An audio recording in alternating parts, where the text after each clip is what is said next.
You ever feel your stomach drop so fast you forget how to breathe? That was me the night she stood in our kitchen, arms crossed, voice calm, and told me her ex would be sitting at our Christmas table. No warning, no discussion. Just an order. Be mature about it. Like my feelings didn't matter. Like our marriage was background noise to her nostalgia. She wanted to see how far she could push me, how much disrespect I'd swallow. She thought I'd smile, serve food, and pretend nothing was happening. Instead, her little plan lit a fuse under everything we built. And one sentence from me changed the entire holiday. But before we go further, make sure you're subscribed, hit like, and tell me what you would do in the comments. One sentence from me changed the entire holiday. She stood in front of the fridge, acting like nothing was wrong, moving leftover containers around like we were talking about groceries, and not inviting her ex into our home. Christmas lights blinked softly across the kitchen wall. The tree glowed in the living room. Everything looked peaceful. Everything felt tense. She didn't even look at me when she said it. His family moved out of state. He has nowhere to go. You should understand. Understand. Like I was supposed to give up my pride for her nostalgia. I leaned against the counter. You didn't ask me, I said. You told me, she shrugged. If I asked, you'd say no. So you decided for both of us? She finally turned around. Her face was calm, confident, almost smug. It's one dinner. You'll survive. Be mature. Those words hit harder than anything she ever threw at me. Not because of who he was, but because she didn't care how I felt. Our marriage used to be a team. Somewhere along the way, she started making her own rules. I stared at her. My chest got tight, not from jealousy, but from the message behind her tone. You don't matter. I took a breath. If he walks into this house for Christmas, I walk out. She froze, eyes widening. She didn't expect that. She expected silence, obedience, fake smiles. You're being dramatic, she said, voice sharp now. It's the holidays. Don't ruin it, I shook my head. You already did. She stepped closer, lowering her voice like she could control the situation. Nothing is happening between us. It's called compassion. You always talk about kindness, so show some. I didn't raise my voice. You're not inviting him to be kind. You're inviting him because you want to see if you still matter to him. Don't lie to me. Her mouth opened, but no words came out. She looked away, staring at the floor like she could find excuses in the tile. For weeks, she'd been distant. More makeup, more time on her phone, more work gatherings where she'd come home smelling like someone else's cologne. I didn't want to believe anything was wrong. I tried to trust her. I tried to ignore the signs. Tonight, she stopped hiding them. He's part of my past, she said. You should be secure enough to handle that. I'm secure enough to walk away from disrespect. Her jaw tightened. She picked up her phone and started tapping like she was bored. I'm not arguing about this. He's coming. Grow up. I stared at her for a long moment. No yelling, no begging, just clarity. So that's the marriage you want? One where you invite an old lover into our home and I have to act grateful? She rolled her eyes. Stop calling him that. We dated years ago. Move on. I smiled, small and tired. I did move on. I married you. I didn't know you kept pieces of your old life waiting for an invitation. She went silent again. Her confidence slipped. I grabbed my jacket from the chair. Where are you going? She snapped. To breathe, I said. Because if I stay, this gets worse. I walked into the living room. Christmas lights blinked in the corner. Ornaments we bought together hung on the tree. A wedding photo rested on the shelf. The house felt warm, decorated, festive. But none of it felt like home. I opened the front door. She rushed behind me. You're not leaving over this. It's one dinner. It's not one dinner, I said. It's respect. And you lost it somewhere. Her face turned cold. So what? You're giving me ultimatums now? No, I said. I'm giving you truth. I stepped outside and closed the door before she could answer. Snow covered the sidewalk, thick and soft. My breath fogged in the air. The world felt quiet. calm, honest. I got into the car and turned the heater on. My hands shook, not from fear, but from anger that had been building for months. She wanted to test me. She wanted to see how far she could push me. She thought she owned my forgiveness. My phone buzzed with her message. Come back inside. Stop being childish, I texted back. I won't share a table with a man you still want attention from. She replied fast. You're insecure. I'm not doing anything wrong. Then another. I already invited him. I'm not canceling. I stared at her words, then typed one sentence. Then I'm not coming home. I tossed the phone on the passenger seat and pulled out of the driveway. The farther I drove, the better I breathed. She thought she would win. She always did. But that night, something inside me shifted. I wasn't holding on anymore. I wasn't scared of losing her. I was scared of losing myself. Christmas was 3 days away, and for the first time in our marriage, I wasn't sure I'd be there. After I drove away, the town felt different. Christmas lights on the houses, music in shop windows, families walking with gifts in their hands. It should have felt warm. Instead, it reminded me of how cold my marriage had become. I pulled into a parking lot near a small diner that stayed open late. The windows were fogged from the heat inside. I sat in the car for a minute, breathing slow, letting the anger drain out of my hands. My phone buzzed again. She didn't call to apologize. She didn't ask what I was feeling. She sent one message. Stop acting like a child. He'll sit, eat, and leave. No respect. No understanding. No marriage. I turned off my phone and walked inside the diner. A waitress waved me to an empty booth. I ordered coffee, though I didn't need the caffeine. I needed the silence, the kind that didn't judge me, the kind that didn't say, be mature, every time my heart hurt. Across the room, an older couple shared a slice of pie, talking quietly, smiling like they were happy to just exist together. I stared a moment too long, wondering when love became something my wife used as leverage. When the food arrived, I barely touched it. My mind bounced between every red flag I ignored. The way she laughed at texts she wouldn't show me. The way she said his name too casually. The way she called every concern jealousy. For years, I thought loyalty meant staying no matter what. Tonight, I realized loyalty also means walking away when you're being disrespected. After an hour, my phone lit up again. Voicemail.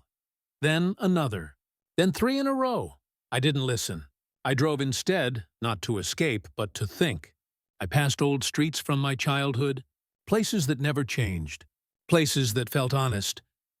Finally, I stopped in front of my brother's house. His truck was in the driveway. Lights were on inside. I didn't expect him to be awake, but when I knocked, he opened the door wearing sweatpants and a confused look. What happened to Christmas spirit? He asked. I shook my head. She invited her ex to dinner. Told me to be mature. He didn't laugh. His face hardened. Are you kidding? No. Did she ask? No. He stepped back. Come in. Inside, he tossed me a blanket and sat across from me at the kitchen table. You staying here tonight? Yeah. He didn't say I was overreacting. He didn't say, try to talk it out. He looked at me, serious, steady. You know why she did it? He asked. Because you never pushed back. You forgave everything. You worked harder to fix what she kept breaking. I stared at the table. I thought that was love. That's sacrifice. Love goes both ways. We talked until the house got quiet. Every word made things clearer. She didn't care how I felt. She didn't care about Christmas. She wanted control. She wanted to prove she could have us both in the same room. Before I went to bed, I texted her sister.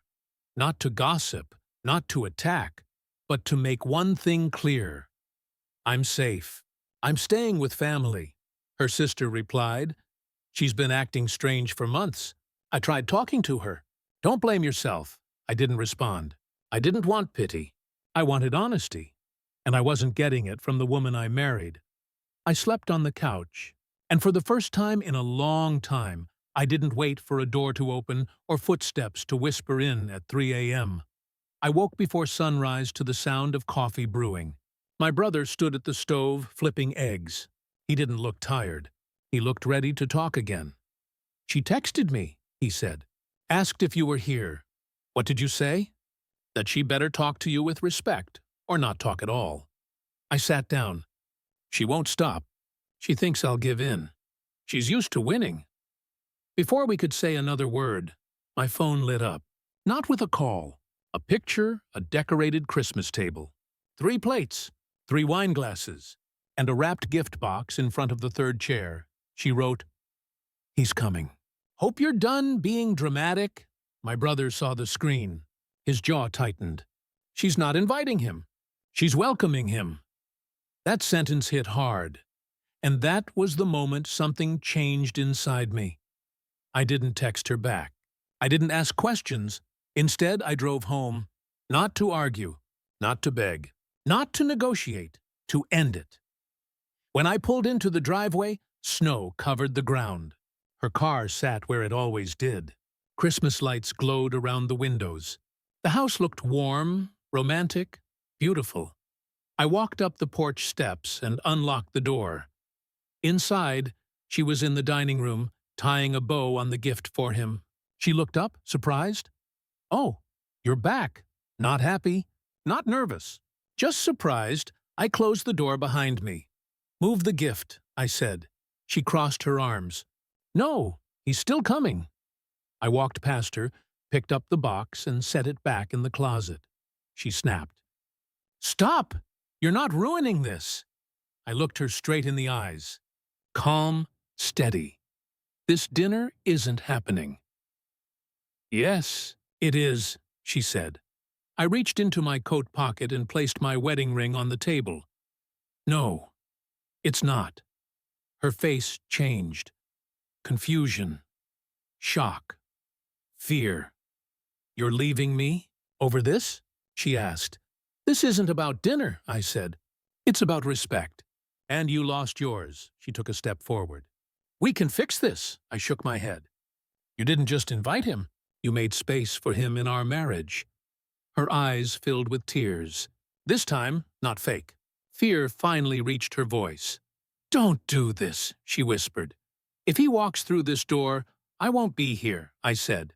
"And if you want him here, then let him have the life you threw away." The clock ticked. The house stayed quiet. Then she said the words that proved everything I felt was real. "He needs me." Not, "I love you." Not, "I made a mistake." He needs me. I nodded, slowly. "Then go to him." I grabbed my ring, placed it in her hand, and walked toward the door. She didn't chase me this time. After I walked toward the door, the world felt slow and sharp at the same time. My boots pressed into the carpet, each step louder than anything she ever said. I reached for the handle. Behind me, she stood frozen, clutching the ring like she didn't know what to do with it. For years, I would have turned back, softened, compromised. Not tonight. Outside, the cold hit my face. Snowflakes drifted under the porch light. I walked to my car without looking back. Halfway down the driveway, I heard the door swing open. "Wait," she said. I didn't stop. "What am I supposed to tell him?" she asked, voice shaking. I turned around. "Tell him he finally got what he wanted." Her breath hitched. She didn't expect that answer. She always thought I'd cling to her no matter how far she pushed me. "I didn't cheat," she said. "Nothing happened." I didn't raise my voice. "I don't need proof to know when I'm being disrespected." "You didn't protect our marriage. You protected his feelings." She looked down at the ring in her hand, fingers trembling. "You're throwing everything away." "You made sure there was nothing left to hold." I got into the car and shut the door. She stood in the snow, staring at me like she suddenly realized how real this was. I backed out of the driveway. She didn't follow. She didn't scream. She didn't apologize. She just watched me leave. The road was quiet. Street lights blurred through falling snow. My chest felt heavy but clear. Leaving didn't feel like running. It felt like choosing myself. Back at my brother's house, he opened the door before I even knocked.